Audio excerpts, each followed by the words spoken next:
music. அப்பவும் இப்பவும் எப்பவும் சென்னை அதிரடி கலெக்ஷன் சரவெடி செலிப்ரேஷன். ஃபிலிம்பேட் தமிழ் நேயர்களுக்கு வணக்கம். நான் உங்கள் ரஞ்சித். பெரிதும் எதிர்பார்க்கப்பட்ட பிக் பாஸ் சீசன் 9 தமிழில் ஒரு வழியாக நேற்று தொடங்கியிருக்கு. பலருமே அதில் வந்த கண்டஸ்டன்ஸை பார்த்து ஆஹா இவங்களாம் கண்டஸ்டன்ஸா, என்னப்பா சொல்கிறீங்க, நம்பவே முடியலை அப்படின்ட்டு ஒரு பக்கம் சிலர் நிறைய விமர்சனங்களை முன்வைக்கிறாங்க. இன்னும் சில பேர் ஜீ தமிழ் மாதிரியே விஜய் டிவியும் இப்போ இந்த கண்டென்ட் கிரியேட்டர்ஸ், அதாவது சோஷியல் மீடியாவில் பிரபலமாக இருக்கிறவங்கள வச்சு ஷோ ரன் பண்ணலான்னு முடிவு பண்ணிட்டாங்க போல். அதான் இப்படி கிளம்பிட்டாங்க அப்படின்னு. ஏன்னா இப்போ ரீசெண்டாக ஜீ5ல சிங்கிள் பசங்க அப்படின்ற ஒரு ஷோ போயிட்டுருக்கு. அதில் நம்ம பார்த்தோம் அப்படின்னா குமாப்பட்டி புகழ், தங்கப்பாட்டி, அப்புறம் பிளாக்கி ஸ்டார், இன்னும் நிறைய பேர் இந்த சோஷியல் மீடியா மூலமாக பிரபலமானவங்களை வச்சு அவங்க ஒரு ஷோ பண்ணிகிட்டு இருக்காங்க. அந்த ஷோ மிகப்பெரிய அளவில் வைரல் ஆகி பயங்கர ரிச்சுவல் டிஆர்பிலையும் பல மடங்கு முன்னேறி போயிட்டுருக்கு. ஸோ பிக் பாஸ் எப்போவுமே ஒரு மிகவும் எதிர்பார்க்கக்கூடிய ஒரு சீசன். லாஸ்ட் 8 சீசன் கமல்ஹாசன் அவர் தான் ஹோஸ்ட் பண்ணார். அதுக்கு பிறகு 8வது சீசன் விஜய் சேதுபதி பண்ணார். ஸோ இந்த சீசனுமே அவர் தான் பண்ணுறாரு. ஸோ லாஸ்ட் சீசனே, அதாவது இந்த 8வது சீசனே மக்கள் மத்தியில் மிகப்பெரிய வரவேற்பு இல்லாமல் கொஞ்சம் டல்லாக தான் இருந்தது. இந்த நிலையில் இந்த 9வது சீசனாவது கொஞ்சம் இன்ட்ரெஸ்டிங்காக இருக்குமா, இதில் யார் யார் போட்டியாளர்களாக வரப்போகிறாங்க அப்படின்ற ஒரு எதிர்பார்ப்பு எல்லாருக்குமே இருந்தது. ஒரு வழியாக நேற்று அந்த ஷோவை ஆரம்பிச்சிட்டாங்க. ஆனால் அதில் போட்டியாளர்கள் தான் பலருக்குமே ஆச்சரியத்தை ஏற்படுத்தினாங்க. முதல் போட்டியாளராக வந்தவர் டாக்டர் திவாகர், வாட்டர்மெலன் ஸ்டார் அப்படின்னு சோஷியல் மீடியாவில் அழைக்கப்படுகிற அவர் வந்திருந்தார். அவர் வந்தோன்னே பலருக்குமே அது அதிர்ச்சி. என்னப்பா இவர் எல்லாருமே சோஷியல் மீடியாவில் திட்டிக்கிட்டு இருக்காங்க, இவருக்கெல்லாம் எதுக்கு வாய்ப்பு கொடுக்குறீங்க, ஒரு நல்ல ஒரு திறமையானவங்க நிறைய பேர் வெளியே இருக்காங்க, அவங்களுக்கு வாய்ப்பு கொடுக்கலாமே அப்படின்னு ஏகப்பட்ட கருத்துக்கள். ஆனால் இன்னொரு பக்கம் அவர் ஒரு டாக்டர், ஃபிசியோதெரபி டாக்டர். அவருக்கு இன்டர்வியூலாம் வச்சு அவர் கேட்ட கேள்விக்கெல்லாம் சரியாக அதில் பதில் சொல்லி தான் அவரை உலக கூட்டிகிட்டு வந்தாங்க அப்படின்லாம் சொல்கிறாங்க. பட் இருந்தாலும் இது பொதுமக்களுக்கு ஒரு மிகப்பெரிய அதிருப்தியை ஏற்படுத்தியிருக்கு அப்படின்னு நாம் சொல்லலாம். ஸோ அவர் முதல் போட்டியாளராக உள்ள வராது. இரண்டாவது போட்டியாளர் யார் அப்படின்னு பார்த்தீங்கன்னா அரோரா சிக்டர். சோஷியல் மீடியா மூலமாக பிரபலமானவங்க தான் அவங்களுமே. ஸோ அவங்க இரண்டாவது போட்டியாளராக உள்ள வராங்க. மூணாவதாக எஃப்ஜே, அதாவது நடிகர் மற்றும் தன்னுடைய வாய்ஸ்லேயே பீட்லாம் கொடுத்து இசையமைக்கக்கூடிய ஒருத்தர். அவர் மூணாவது போட்டியாளராக வராது. நாலாவது போட்டியாளராக விஜய் பார்வதி, எல்லாருக்குமே தெரியும், யூடியூப்பில் பல பேட்டியில் நம்ம அவங்கள பார்த்துருப்போம். நாலாவது போட்டியாளராக விஜய் பார்வதி வராங்க. ஐந்தாவது போட்டியாளராக துஷார் அப்படின்ற ஒரு ரீல்ஸில் ஃபேமஸ் ஆகக்கூடிய ஒருத்தர். பார்க்குறதுக்கு தமிழ்நாட்டை சேர்ந்தவர் மாதிரியே இல்லை, இருந்தாலும் அவர் புதுக்கோட்டையை சேர்ந்தவர் தான் அப்படின்னு அவரே சொல்லிட்டு இன்ட்ரோ ஆகி அவரும் உள்ளே வந்தார். ஆறாவதாக நம்ம எல்லாருக்குமே பரிச்சயமானவங்க, விஜய் டிவிக்கும் ஏற்கனவே பரிச்சயமானவங்க, நடிகை கனி தெரு. ஏற்கனவே அவங்க குக் வித் கோமாளியில் டைட்டில் வின்னராகவும் வந்தாங்க. இப்போ இந்த பிக் பாஸ் சீசன்லையுமே அவங்க கலந்துட்டு இருக்காங்க. அவங்களுக்கு அடுத்தபடியாக சபரிநாதன், சீரியலில் நடிக்கக்கூடிய நடிகர், விஜய் டிவிலே வேலைக்காரன் அப்படின்ற ஒரு சீரியலில் நடிச்சிட்ருக்காரு. அவர் போட்டியாளராக உள்ள வராரு.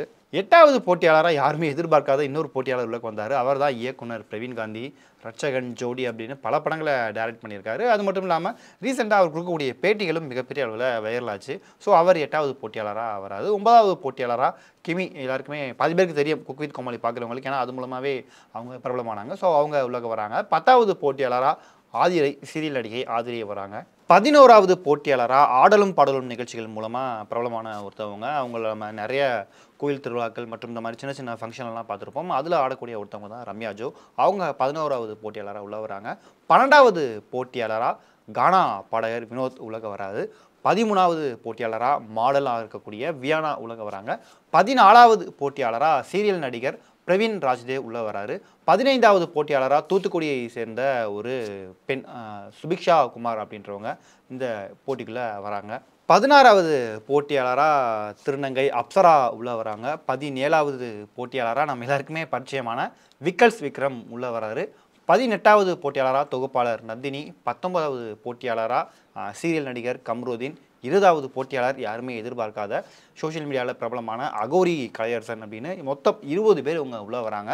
இதில் பலருமே சோஷியல் மீடியாக்கள் மூலமாக தான் பிரபலமானவங்க. ஒவ்வொருத்தரும் ஒவ்வொரு விதமாக பிரபலமானாங்க.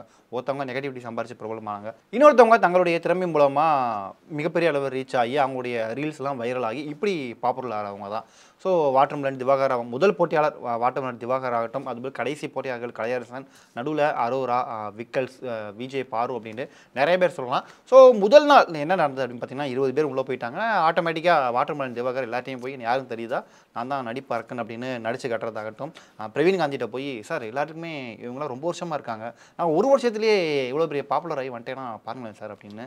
பட் பிரவீன் காந்தி அதை கண்டுக்காமல் தான் போனார். இப்படி முதல் நாள் கொஞ்சம் சுவாரஸ்யமாக தான் போனது. குறிப்பாக போட்டியாளர்கள் எல்லாருமே உள்ளக்க வரும்போது விஜய் சேதுபதி அவங்கள வரவேற்று உள்ளக்க போக சொல்லும்போது அங்கே 2 விதமான வச்சுருக்காங்க. ஒன்று ரெட்டு, ஒன்று ப்ளூ. அந்த 2ல் ஏதாவது ஒன்று அவங்க செலக்ட் பண்ணணும். இதுதான் உங்களுடைய ஆட்டத்தையே ஆரம்பிக்க போகுது, தீர்மானிக்க போகுது அப்படின்னு சொல்லவும் 2 ஆளுக்கு ஒவ்வொரு கலரை பிக் பண்ணுறாங்க, ரெட்லையும் ப்ளூலையும். உள்ளக்க போய் போட்டி ஆரம்பமான பிறகு பிக் பாஸ் பேச ஆரம்பிக்கிறாரு. ரெட் கலர் பேட்ச் எடுத்தவங்களாம் தனியாக உட்காருங்க, ப்ளூ கலர் பேட்ச் எடுத்தவங்களாம் தனியாக உட்காருங்க அப்படின்னு. ஏன் அப்படின்னா இந்த பிக் பாஸ் இதை வந்து 2ஆக பிரிச்சிருக்காங்க. ஒன்று நார்மல், இன்னொன்று super deluxe. Bigg Boss super deluxe அப்படின்ற மாதிரி பிரிச்சிருக்காங்க. அந்த சூப்பர் டீலக்ஸ் அப்படின்றது சகர வசதிகளோட மிகவும் பிரம்மாண்டமாக இருக்குது அப்படின்னே நாம் சொல்லலாம். ஸோ இந்த ப்ளூ கலர் எடுத்தவங்க தான் ரொம்பவும் கம்மியாக இருந்தாங்க. அவங்க எல்லாருக்குமே இப்போ நீங்கள் அந்த சூப்பர் டீலக்ஸ் வீட்டுக்குள்ளே நீங்கள் போய்க்கலாம். மற்றவங்க யாருக்குமே அதுக்குள்ளே போக அனுமதி கிடையாது, நீங்கள் இதுக்குள்ளே தான் இருக்கணும் அப்படின்ற மாதிரி. இன்னொரு விஷயம், இந்த பிக் பாஸில் முதல் நாளே வந்து அந்த தண்ணியை வந்து ரொம்பவும் சிக்கனமாக நம்ம செலவு பண்ணணும் அப்படின்றதுக்காகவே நிறைய இது பண்ணியிருக்காங்க. அதாவது இவ்வளோ தான் தண்ணி, இதுக்குள்ளே தான் நீங்கள் குடிக்கிறதுக்கும் நீங்கள் வெஷல் வாஷ் பண்ணுறதாகட்டும், பாத்ரூம் க்ளீன் பண்ணுறதுக்கு அப்படின்ட்டு. ஸோ அந்த ஒரு விஷயம் வந்து யோசிக்க வச்சது. ஓகே, தண்ணியை வந்து எவ்வளோ சிக்கனமாக அவங்க செலவு பண்ண போகிறாங்க அப்படின்ற ஒரு கியூரியாசிட்டியுமே ஏற்படுத்துச்சு. ஸோ இந்த மாதிரி முதல் நாள் கொஞ்சம் அமைதியாக தான் போச்சு, எல்லாருமே உள்ளே வந்துட்டாங்க. ஸோ இனிமேல் என்னென்ன நடக்க போகுது அப்படிங்கிறத நம்ம பார்க்கலாம். ஸோ இந்த வீடியோ பார்த்துட்டு இருக்க நீங்கள் இந்த 20 போட்டியாளர்களில் இவர் இந்த ஷோக்கு வந்திருக்கக்கூடாது அப்படின்னு நீங்கள் யாரை நினைக்கிறீங்க அப்படின்ற உங்களுடைய கருத்துக்களை மறக்காமல் கீழே கமெண்ட் பண்ணுங்கள். இவருக்கு பதிலாக இவர் வந்திருக்கலாம், வெளியே இன்னும் நிறைய பேர் இருக்காங்க, ஸோ இவர் உள்ளே வந்திருக்கலாம் அப்படின்னு நீங்கள் யாரை நினைக்கிறீங்க அப்படின்றதையும், இந்த பிக் பாஸ் சீசன் 9 பற்றியும் உங்களுடைய கருத்துக்களை மறக்காமல் கீழே கமெண்ட் பண்ணுங்கள். அப்பவும் இப்பவும் எப்பவும் சென்னை அதிரடி கலெக்ஷன் சரவெடி செலிப்ரேஷன்ஸ்.